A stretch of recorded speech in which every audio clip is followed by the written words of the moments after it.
thafam ngaya dai ni len chu thin laya zingri haye kirle reng hian an moi silo nutiang an chon khovel ram hi an sulin hu run chung zaule lai tual zong te katra mi tui an chang zo ta o ngain katra darang len lai kha run chung na vang nui na rial tui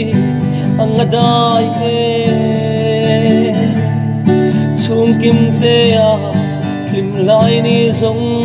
kha katra na an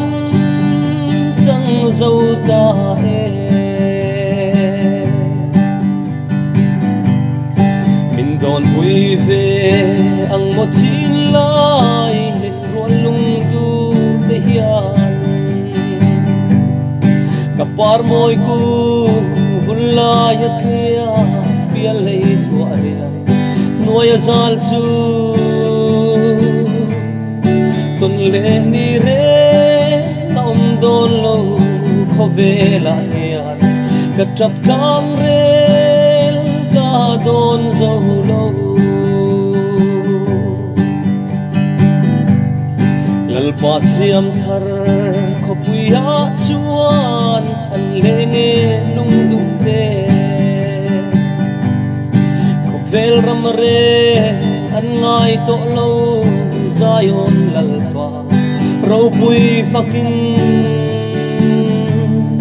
hallelujah tia avin zion remme lom na chullo chuan chang ta o ngain ka tra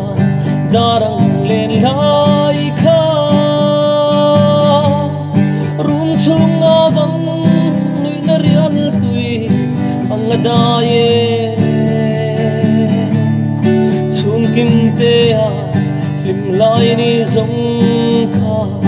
katra na an chang zo ta e chung kim te a lim lai ni zong kha katra na an